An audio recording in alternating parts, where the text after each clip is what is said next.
इस पे क्या कहेंगे भाई, टैक्सेस लगे जा रहे हैं और हुक्मरानों को कोई फिक्र ही नहीं है कि मतलब आवाम के लिए भी कुछ सोचा जाए।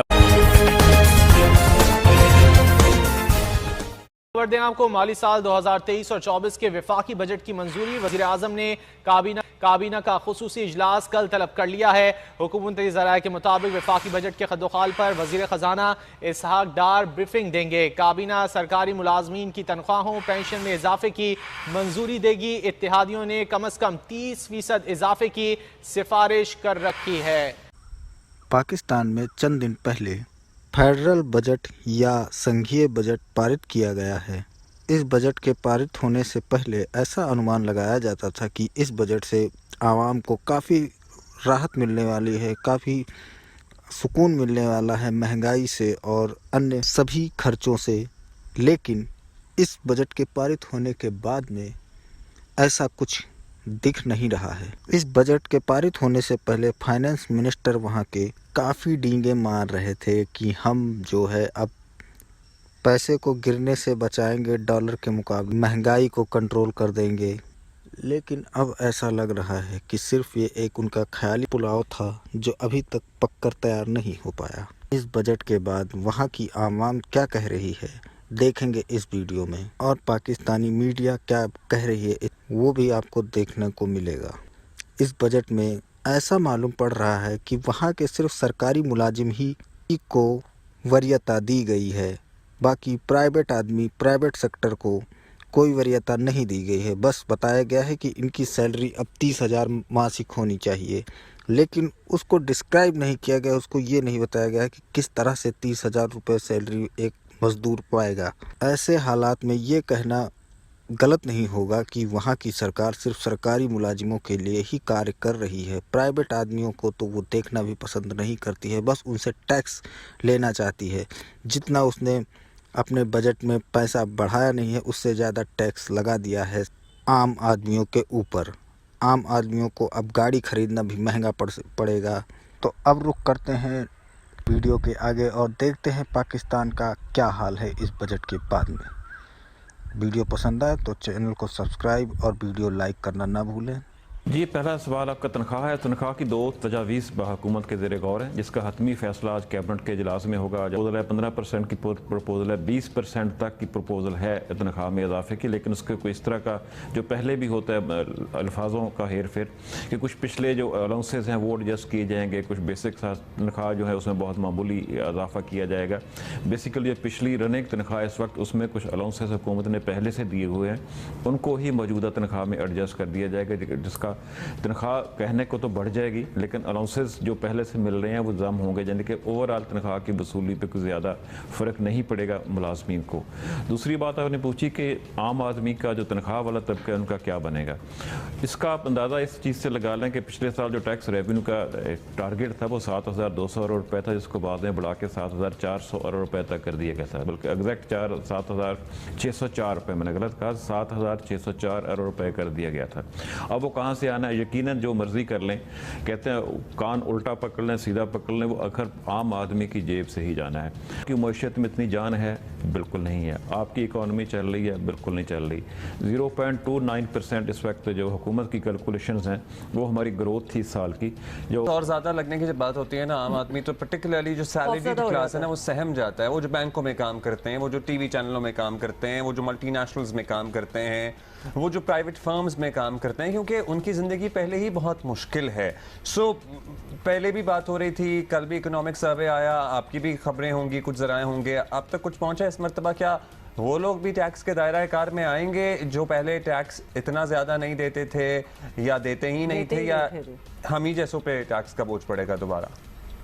देखिए, आपकी बात बिल्कुल दुरुस्त है। मैंने तो पिछले साल भी यही सजेशन दी थी थ्रू द मीडिया कि सैलरी तबका जो है वो सबसे पिसा हुआ तबका है इन टर्म्स ऑफ टैक्सेशन।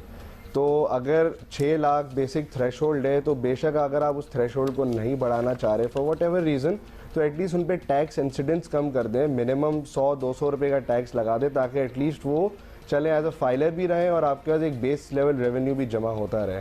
साहब आप बताइएगा, अब आम आदमी की चीज़ों पे आ जाते हैं। मोटरसाइकिल इंडस्ट्री आपको पता है हमारी बैठ गई, ऑटोमोबाइल सेक्टर बिल्कुल बैठ गया, लोग पूछते हैं, नॉर्मल से सवाल हैं, जिन्होंने प्रॉब्ली गोल्ड वैसे ही ट्रेड नहीं करना लेकिन ख़रीदना है, कुछ शादियाँ वगैरह कुछ भी है, गोल्ड आने वाले दिनों में बढ़ेगा, गाड़ियों की कीमतों में इजाफा होगा, गाड़ियों की टैक्सेशन के हवाले से क्या खबरें आ रही हैं, इंपोर्टेड गाड़ियाँ और महंगी होंगी या कुछ सस्ती हो जाएंगी, लोकल गाड़ियाँ महंगी होंगी सस्ती हो जाएंगी, कुछ इस बारे में आप हमें गाइड कर सकते हैं? जी बिल्कुल, अभी मैं पढ़ रहा था पिछले दिनों आरआरएमसी का एक और प्रपोजल है कि जो सेक्शन इनकम टैक्स ऑर्डिनेंस में जो एडवांस टैक्स कलेक्ट किया जाता है गाड़ियों पे, वो इंजन की साइज़ के बेसिस पे किया जाता है। अब प्रपोजल ये है कि गाड़ी की वैल्यू की बेसिस पे एडवांस टैक्स कलेक्ट किया जाए, which will be a big shift. ज़ाहिर है जो टैक्स पोटेंशियल था वो इंक्रीज़ हो जाएगा। सिमिलरली रिपोर्ट्स यही आ रही हैं कि शायद इस टैक्स की वजह से गाड़ियों की प्राइसेस में इजाफा आ जाए, गाड़ियों के प्राइसेस में इजाफा हो जाए। जी अशरफ, आपके पास भी ऐसी खबरें हैं कुछ? जी बिल्कुल ऐसा ही है। पहले जो इंजन की कैपेसिटी पे होता है, इंजन के एक बंदा गाड़ी खरीदता है 800 सीसी, उसको उसी के हिसाब से टैक्स देना पड़ता था। दूसरा बंदा खरीदता है 2000 सीसी या 4000 सीसी, उसको इस इंजन कैपेसिटी के हिसाब से उतना ही ज़्यादा टैक्स देना पड़ता है। अब उन्होंने उसकी रसीद पे कर दिया कि प्राइस पे हर किसी को एक टैक्स की शरह बढ़ा दी है, तकरीबन काफ़ी ज़्यादा कर दी है, नॉन फाइलर की तो बहुत ही कर दी है। वो एक शरह बढ़ेगी, यकीनन इसमें टैक्स गाड़ियों की कीमत में इजाफा होगा। लेकिन उस पर जो एक अहम चीज़ है कि पाकिस्तान में गाड़ी as compare to other countries of the region, इलाके के जो दूसरे ममालिक हैं हमारे आसपास के, उनकी नस्ल बहुत ज़्यादा है। लेकिन हमारी गाड़ी का क्वालिटी कंट्रोल देखें, बिल्कुल उसमें कोई सेफ्टी मैयर नहीं है, कोई उसके इंजन पे रिसर्च नहीं हुई, उधर बिल्कुल ज़ीरो है, कोई रोड सेफ्टी नहीं है, कोई उसमें सेफ्टी का मैयर नहीं, उनको कोई नहीं पूछता। मैसेज जाता है जो जितना पावरफुल है, जितना जिसका इन्फ्लुएंशियल है, वो जो मर्जी कर ले, उसको कोई नहीं पूछेगा। जब चाहे वो गाड़ियों के रेट बढ़ा ले, उनको कोई नहीं पूछने वाला। सब खुश कर सकते हैं या IMF खुश कर सकते हैं, दोनों नहीं खुश कर मेरा ख्याल है सकते। दोनों को इंशाल्लाह खुश करेंगे। सो फार तो चीजें इसी तरह चल रही हैं। हमने ये जो 9th रिव्यू है, इसके तमाम चीजें मुकम्मल कर चुके हैं। तो हमारे दो दोस्त ममालिक ने कुछ बायलैटरल पाकिस्तान को फाइनेंशियली एक्सटर्नल अकाउंट में, उसको उन्होंने पाकिस्तान की इमदाद और सपोर्ट करने का लिख के IMF को दिया था। तकरीबन 2 महीने की तारीख ताखीर जो है वो उस वजह से हुई। किसी चीज के ऊपर अभी कोई इबाम नहीं है। नेक्स्ट ट्रेंड जो है वो 1.2 बिलियन डॉलर की 894 million SDRs we will be entitled to इस रिव्यू के नतीजे में इंशाल्लाह, और वो हमें वो ऑब्वियसली रिलीज होगा वंस एग्जीक्यूटिव बोर्ड। रुपए ने एक भूत की शक्ल इख्तियार कर ली है या जिन की शक्ल इख्तियार कर ली है, वो बोतल में से निकल गया है, वापस बोतल में वापस नहीं आ रहा। एक इस्तारा भी बन गया है मुआशी पॉलिसी को जानने के लिए कि क्या इस मुआशी पॉलिसी के अंदर जान है, हम सही सिमत में जा रहे हैं या नहीं। हमारे पास मिफ्ता इस्माइल साहब मौजूद हैं, साबिक वज़ीर ख़ज़ाना, उनसे भी बात करेंगे कि क्या है रुपए का मसला विज़ावी द डॉलर। मिफ्ता साहब, क्या 200 के नीचे होगा बमुकाबला डॉलर, लेकिन तो कंट्रोल में नहीं आ रहा, आपके ख्याल में इसकी क्या वजह?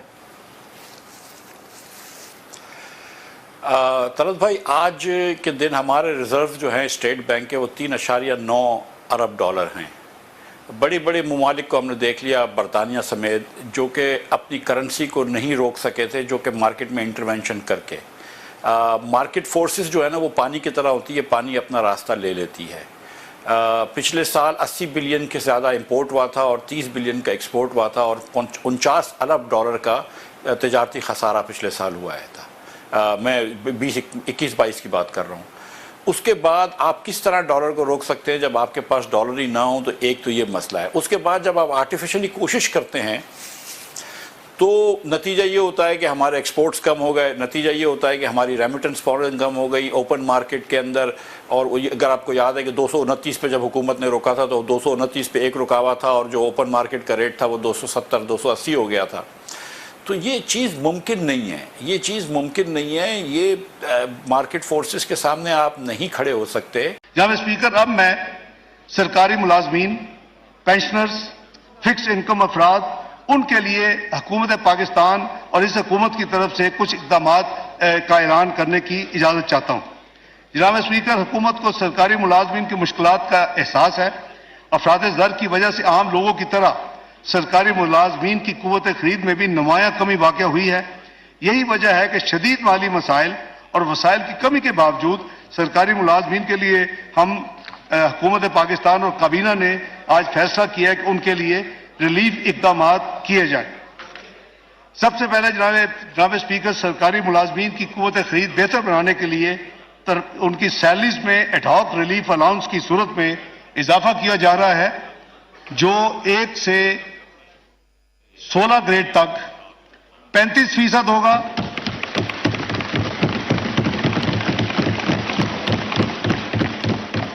और 17 से 22 ग्रेड तक 30% होगा।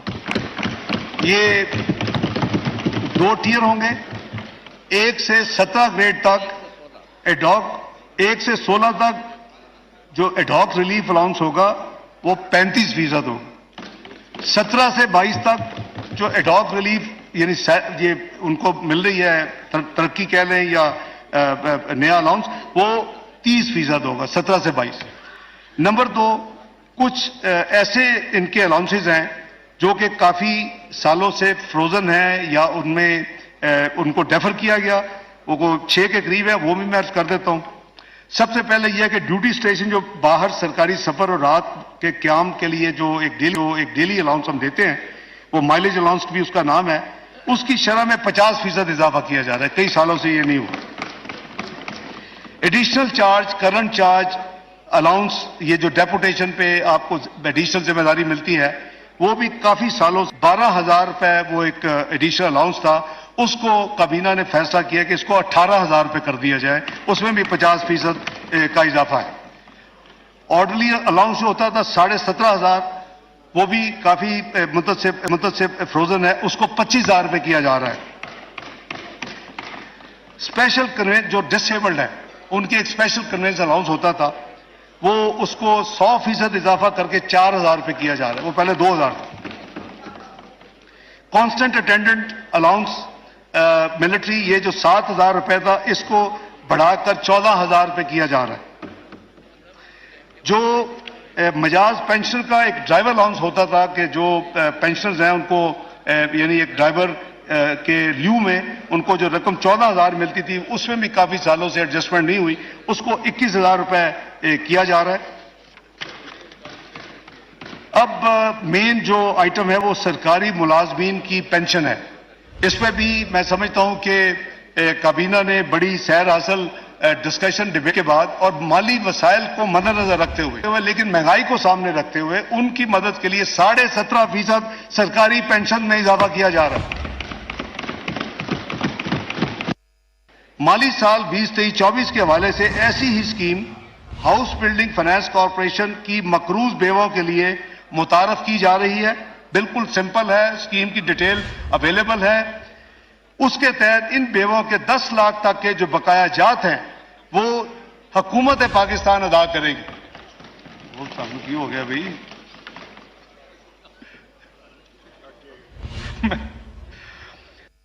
जनाब स्पीकर, जो हमारी नेशनल सेविंग स्कीम्स है, आपको पता है कि शोहदा, उनके बच्चों, फैमिलीज के लिए एक शोहदा अकाउंट के नाम से एक डिपॉजिट है। एक्चुअली इसमें एक स्पेशल मुनाफा मिलता है, बेहतर दैन एवरेज मुनाफा जो होता है।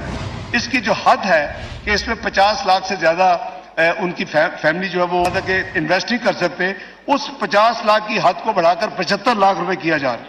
क्या समझते हैं कि हुकूमत ने अपना हक अदा कर दिया है? यार जी, हमने तो ना बजट देगा ना कुछ, इधर बैठे होते हैं सुबह से लेके शाम तक, कोई आ जाते हैं काम पे ले जाते हैं तो वो बोलते हैं कितना घंटों का कितना चलेगा। 1 घंटा काम होता है तो 100 रुपए देते हैं, 2 घंटे काम होते हैं तो 200 रुपए देते हैं, बोलते हैं ये हमारा घंटा काम है। सहूलत तो उस बंदों को होएगा जो तनख्वाहदार होएगा, जो नौकर होएगा। आवाम को तो कोई सहूलत नहीं है। वैसे 30-32 हजार रुपए में माहवार में गुजारा हो सकता है, लेकिन कुछ मिले तो होएगा ना। जब मिलेगा 1 रुपए नहीं तो ऐसे माहवार में क्या, ये तो सुबह ऐलान करते हैं कि आवाम रच गया है, शाम को आवाम को देखो तो वो बेकारियों की तरह खैरात के पीछे भागते हैं। कोई देख पका लेते तो वो बोलते हैं सब्र करो, पहले इन आवाम को खाने दो। आवाम क्या है, वो एक प्लेट में दे देते, एक चम्मच वो खा लेते, वो बोलते ये रच गया बस। रात को वो सोते हैं, सुबह फिर भूखे होते हैं। इस आवाम को तो रजाना नहीं है ना। 32,000 किधर से इनको मिलते हैं? हम 10 दिन हो गए बेरोजगार बैठे हुए हैं इस चौक में, डोक चिराग दिन पाठक है। इधर हम बैठे होते हैं दिन से रात तक, सब लोग देखते हैं कि ये मजदूर बैठे हुए हैं। जिसका ज़रूरत होता है घर में 2 घंटे 4 घंटे, वो उस घंटों का पैसे देते हैं। ये नहीं है कि हमको 32,000 मवार देते। बताइएगा कि ये जो बजट पेश किया गया इससे क्या तवक्कुआत है आपकी? कठपुतली हुकूमत से तवक्कुआत तो रखी नहीं जा सकती। हमें उम्मीद भी यही थी और इन्होंने जो है वो ताजर बिरादरी के लिए तो कुछ भी नहीं किया है और उल्टा जो है वो ट्रांजैक्शन पे 50,000 की ट्रांजैक्शन पे टैक्सेस नए ऐड कर दिए हैं। और उसके अलावा जो है इन्होंने जो बेनज़ीर इनकम सपोर्ट प्रोग्राम में जो है वो लोगों के लिए इन्होंने जो बजट पेश किया उसमें जो पैसे इजाफी रखे हैं वो मेरे ख्याल से आज तक जो है वो मुकम्मल पैसे तो किसी मज़दूर तबके को मिले नहीं है। और जो जाती हैं औरतें उनके भी पैसे जो है ये स्टाफ ही इनका काट लेता है और इस पर कौन नज़रसानी करेगा और उनको कौन उनका हक दिलवाएगा। दूसरी बात जो है वो आप ये देखें कि इस वक्त इतनी महंगाई है कि 32,000 रुपये इन्होंने मुख्तस किए हैं एक मज़दूर का जो है वो तनख्वाह, मगर आम जो है मैं नहीं समझता कि 32,000 से किसी गरीब का घर चल सकता है। इतनी महंगाई है कि आप सब्ज़ी लेने जाएं तो वही इतने उनके उस पर कोई सब्सिडी नहीं है, आटे पे कोई सब्सिडी नहीं है, कोई भी रिलीफ मेरे ख्याल से तो ये जो है वो आवाम के लिए नहीं। मजदूर क्या कहेंगे इस बजट पे? भाई मजदूर तबाह थी वियो, मजदूर में बचो छा है न अटो था वठी सघूं, न को खीर न को खंड न बचनि जे लाइ का दवा। अहिड़ी कहिड़ी हुकूमत आई आहे जंहिं तबाही ॾेई छॾी आहे असांखे 2-3 महीननि में। उहो असांखां इमरान भलो हो बाबा, पछाड़ी बुख ॾुख ते महांगाई त न हुई न पियो ॾे त महांगाई त नथो करे। हिननि जो असांजे लाइ महांगाई कई आहे। जे मज़दूरनि जे लाइ वधाए अथनि त जेके सरकारी मज़दूर आहिनि या जेके महीने वारा मज़दूर आहिनि, जेके ॾिहाड़ी वारा मज़दूर आहिनि, उन्हनि खे इन्हनि छा ॾिनो आहे त ॾिहाड़ी वारा असां मज़दूर खाऊं। असां हिकिड़ो माण्हू 15 बचा ॿार आहिनि घरनि में, केर खाए काॾा वञूं असां? बताएं, वफाकी बजट आया है, कुछ आपको समझ में आ रहा है कि आपके लिए कुछ उसमें रिलीफ है? साहब हमें जो बजट खुला है हमें कोई सहूलियत नहीं मिली, नहीं गरीबों को कुछ मिली, सरमाएदार को और सरकारी मुलाजिम को तनख्वाह बढ़ाई गई है, खाने पीने की एहतियात पे कोई अमल दराज नहीं हुआ। गरीब मरा है तो कोरोना जब आया तो जब भी गरीब मर गया। गरीब खुश हो जाते हैं अगर कुछ करते। आप बताएं, कुछ आपको नज़र आ रहा है वफाकी बजट में क्या सूरत हाल नज़र आ रही है कि जो ऐलानात किए हैं इसहाक डार ने? सर बहुत अरसे पहले से हम ये सुनते आते हैं बजट है बजट है। बजट तो सिर्फ सनतकार, सरमायाकार, जागीरदारों के लिए होता है। दरमियाने तबके और पाकिस्तान के जो है मुतवस्सित तबके और दरमियाने ताजरों के लिए कुछ भी नहीं। लिहाजा जो पाकिस्तान की आवाम है वो तो 80% जो दरमियाने तबके और गरीब लोगों से ताल्लुक़ रखती है। यहाँ ताजरों को तो कुछ रिलीफ नहीं दिया था। बजट में दरमियाने तबके के लिए कुछ नहीं है। आपने लोगों की बातें सुनी, ये वो मुतवस्सित तबका है जो सवाल कर रहा है वज़ीर ख़जाना से कि आपने वाकई बातें बहुत की थी। आपने कहा था डॉलर को नीचे ले आएंगे, आप मुल्क की मईशत को बेहतर कर देंगे, लेकिन आपने तमाम अपनी जो पोस्ट बजट प्रेस कॉन्फ्रेंस या उससे कबल भी जो प्रेस कॉन्फ्रेंस थी उसमें भी एतराफ़ किया कि आप अपने अहदाफ हासिल नहीं कर सके। ये बात साबित हो रही है कि वफाकी बजट में गरीब मुतवस्सित तबके के लिए कुछ नहीं है। इस पर क्या कहेंगे भाई, टैक्सेस लगे जा रहे हैं और हुक्मरानों को कोई फ़िक्र ही नहीं है कि मतलब आवाम के लिए भी कुछ सोचा जाए, आवाम के लिए कुछ किया जाए। ये सिर्फ अपना ही सोच रहे हैं और अपने बारे में ही सोच रहे हैं, बाकी किसी के बारे में कुछ नहीं सोच रहे हैं। सर देखें ना, सबके बजट जो बने हुए होते हैं वो सबके आउट हो चुके हैं। टैक्सेस इतने लगा दिए गए हैं कि सबके बजट आउट हो चुके हैं। अब आम आदमी जो है वो बिल्कुल परेशान है इस टाइम के, वो करे तो क्या करे। महंगाई के बारे में यही कहना चाहेंगे कि हर वक्त जो है महंगाई बढ़ती जा रही है और हमारे जो पॉलिटिकल लीडर है इसके हवाले से काफ़ी ज़्यादा बातें करते हैं, बट वो इस पे जो है कार्रवाई नहीं करते। जी ये तो अच्छी नहीं होते, ये तो बहुत जुल्म में शुरू है, दिन पे दिन बढ़ते जा रहे हैं और कोई जो ना हम लोग का गरीबों का बिल्कुल हालात जो ना ख़राब हो गया, क्योंकि हम लोग ऐसी हालात में आ गए भीख मांगने को बैठ गए। समझ गए ये बात जो है ना, बिल्कुल ये जुल्म शुरू है पाकिस्तान में। मतलब जो कुछ भी करते हैं लेकिन आते हम लोग के सिर पे आते हैं, हम लोग से निकलते हैं। ये जुल्म हम लोग के साथ शुरू है। ये बजट जो पेश किए गए बिल्कुल मुस्तरद करते हैं इसको। ये गलत टैक्स से लगाए और ज़्यादा टैक्स से लगाए। गरीब आवाम पहले से बहुत परेशान है, हालात इसके रहा। इन्होंने 30,000 तनख्वाह का तो ऐलान किया है, लेकिन आके मुझसे पूछा कि मैं आज भी 22,000 रुपये पे गाड़ी चला रहा हूँ, इसमें गुजारा नहीं होता है और ये आवाम बहुत परेशान है। ज़ाहिर सी बात है, हर चीज़ पे टैक्स है, किन चीज़ों पे नहीं है। लेकिन अगर हम टैक्स पे कर रहे हैं तो गवर्नमेंट को चाहिए वो टैक्स हमारे पे खर्च करे ना, आवाम पे थोड़ी खर्च हो रहे हैं पैसे। टैक्स तो लग रहे हैं, वो तो अगर आवाम किसी सूरत दे भी रही है टैक्स, कुछ भी कर रहे हैं तो वो आवाम पे खर्च होना चाहिए।